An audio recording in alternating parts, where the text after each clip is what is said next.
Chers amis, bonjour, on se retrouve pour les passions d'un Hébreu et toujours parler de cette actualité et nous mettre au plus proche de notre contemporain et exprimer nos coups de gueule parce que la situation est plus que pesante. L'attaque sanglante contre le World Trade Center, le pogrom génocidaire du 7 octobre contre Israël, le massacre près de Moscou samedi dernier, tous sont perpétrés par des musulmans fanatiques, fruits d'un islam fondamentaliste et criminel, avide de fusillades de masse et meurtrier au possible. Cette vermine métastatique qui infeste l'humanité loue la mort et sublime le sacrifice suprême. Cela devrait être un signal d'alarme pour les progressistes, toujours peu disposés à affronter le noyau antilibéral de l'islam radical. Le choix de la cible n'était pas le fruit du hasard, ni simplement l'expression d'une israélophobie névrotique. La haine du juif fait partie de la charia islamique traditionnelle, tout comme la peine de mort pour les transgresseurs. Aujourd'hui, des homosexuels sont toujours exécutés dans des pays à majorité musulmane, comme l'Iran, la Syrie et l'Arabie saoudite. Mais tout comme le fanatisme islamique a été ignoré ou rationalisé par la gauche, ce violent délire à l'égard du juif et de l'Occident l'est également. Cette idylle des progressistes avec l'islam reflète l'incohérence fondamentale du gauchisme d'inspiration marxiste. Dès le début, le marxisme s'est présenté comme un produit de la science et de la raison. Selon le dogme du progrès historique, le tribalisme et la religion étaient des superstitions rétrogrades vouées à l'obsolescence. Et le capitalisme industriel, une étape nécessaire dans la marche incessante vers l'utopie communiste. Marx, lui-même, a clairement exprimé son mépris pour les cultures encore accrochées aux anciennes croyances et coutumes. Commentant la guerre de 1846 entre les États-Unis et le Mexique, Marx a déclaré que les États-Unis avaient arraché la Californie aux Mexicains paresseux qui ne savaient pas quoi en faire, des peuples arriérés qui ne jouaient pas le rôle qui leur était assigné dans le livret communiste ne méritaient donc que du mépris. Au XXe siècle, cependant, le prolétariat occidental a ignoré les lois historiques de Marx et n'a pas déclenché la révolution communiste comme nous le savons. Ils ont préféré profiter de la richesse croissante créée par le capitalisme du libre marché et rejoindre la bourgeoisie si détestée.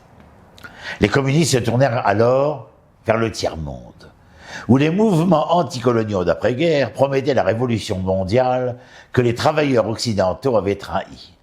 Autochtones des pays sous-développés, unissez-vous, pouvait s'écrier Jean-Paul Sartre, remplaçant le vieux slogan travailleurs du monde, par les victimes opprimées de la colonisation européenne. Voilà, il y avait un nouvel idéal qui pourrait remettre à flot la révolution internationale. Ainsi est né le tiers-mondisme, la reprise moderne du vieux mythe noble et sauvage. Autrefois considérés comme des primitifs qui devaient être civilisés, les non-occidentaux étaient désormais idéalisés. Leurs coutumes, leurs mœurs exotiques, ainsi que leur vie plus simple et plus authentique, étaient présentés comme des reproches au cauchemar climatisé de l'Occident bourgeois, réprimé et de son consumérisme meurtrier et produit en masse. La tyrannie et les dysfonctionnements culturels de ces peuples nouvellement libérés, ainsi que la persistance de leur ancienne intolérance et violence tribale, ont été alors ignorés et essayés d'être rationalisés comme des réactions compréhensibles à l'oppression occidentale continue. Dans le même temps, ce multiculturalisme s'est institutionnalisé dans la politique et la culture occidentale. Une idéologie fondée sur la même hypothèse du tiers-mondisme. Tout occidental est présumé coupable jusqu'à preuve du contraire. Ainsi le prônait le critique social français Pascal Bruckner. Nous les Occidentaux, poursuivit-il, avons été élevés dans la haine de nous-mêmes, certains que dans notre monde il existe un mal essentiel qui doit être implacablement expié, le colonialisme et l'impérialisme.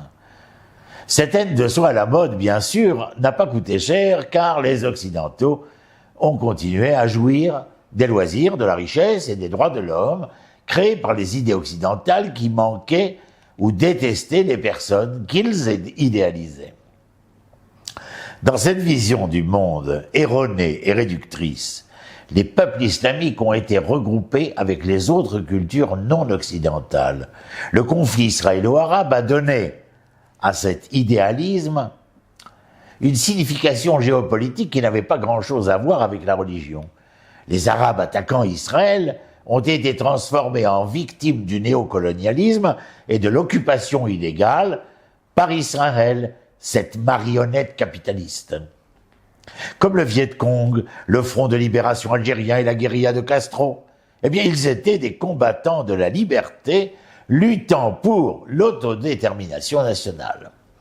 Les racines islamiques de la haine revanchiste arabe ont été ignorées en Occident, alors même que le chef de l'OLP, Yasser Arafat, de mauvaise renommée, lançait l'appel coranique traditionnel « Djihad, djihad, djihad » 3 fois répété, du fleuve à la mer, c'est-à-dire une guerre de nettoyage ethnique, celle des Israéliens, du Jourdain à la Méditerranée, comme nous l'entendons ces derniers mois, ces dernières semaines, ces derniers jours.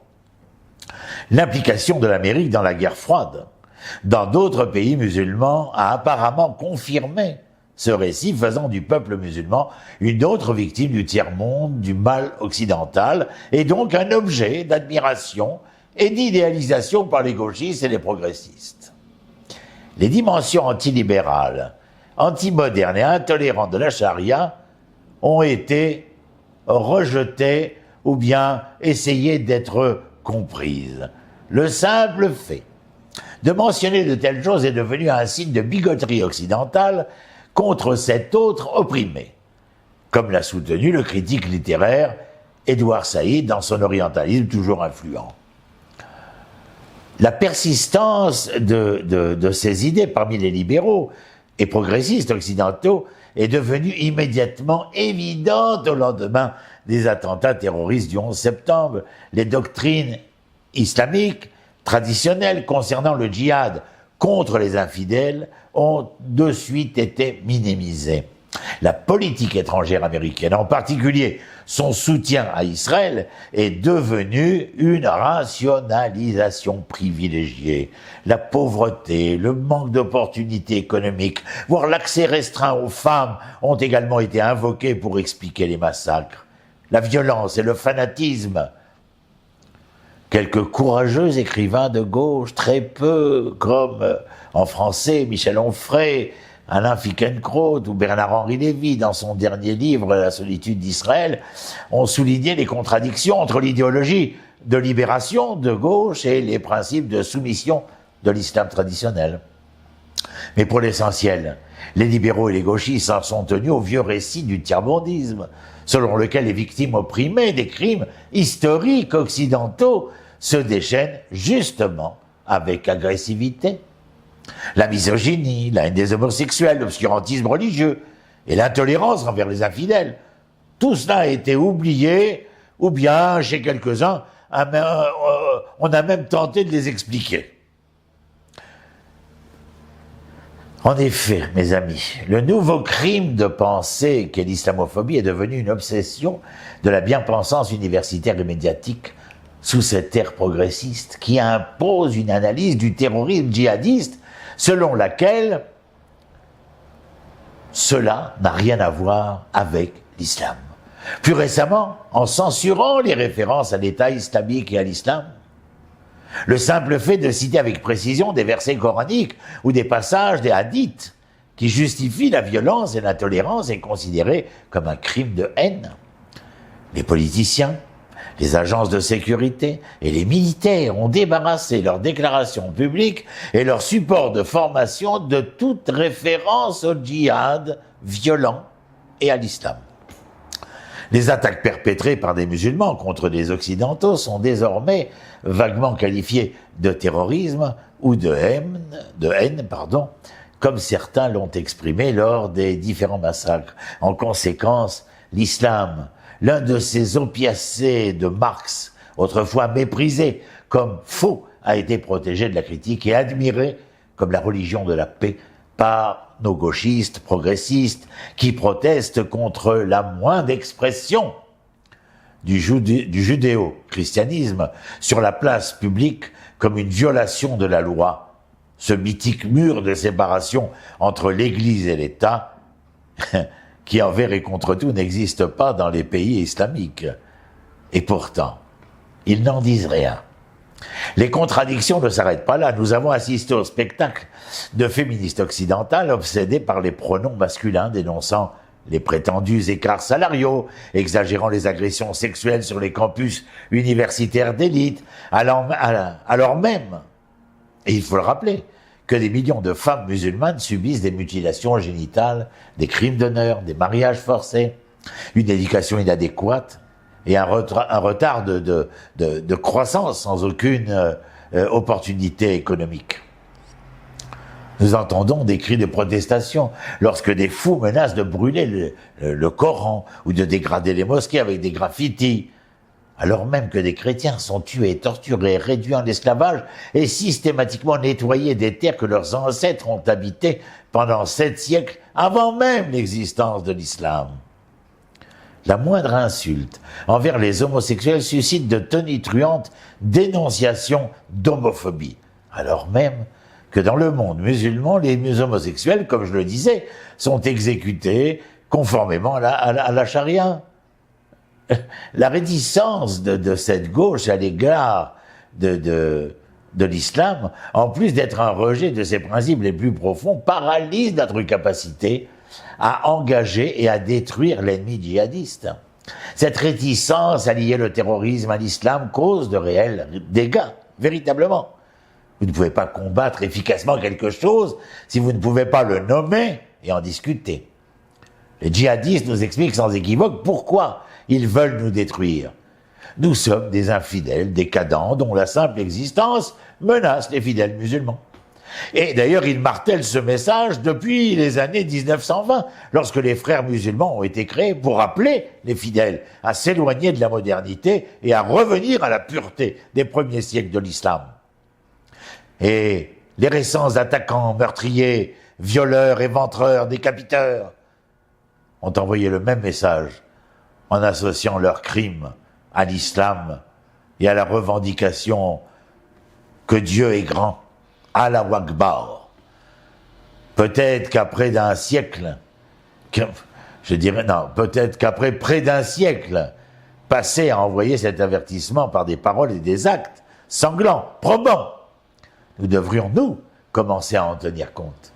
Pourtant, nous préférons croire que des individus névrosés, ou déficients mentaux, ou peut-être des hommes méchants, des extrémistes rongés par une haine irrationnelle, sont les raisons pour lesquelles d'innombrables personnes ont été assassinées à Moscou, New York, massacrées, décapitées, éventrées dans les kibbutzim de Be'eri et Kfar Aza, pour ne citer que.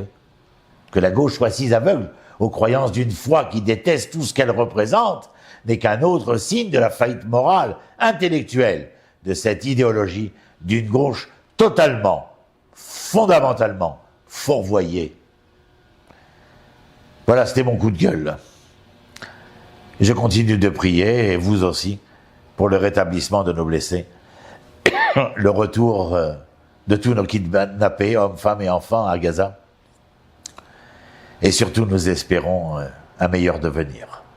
Shalom, shalom à vous et merci d'être présent, de m'écouter et aussi de réagir sur les réseaux à ce que je dis, que vous soyez d'accord ou pas d'accord d'ailleurs. Merci à vous. Shalom, shalom.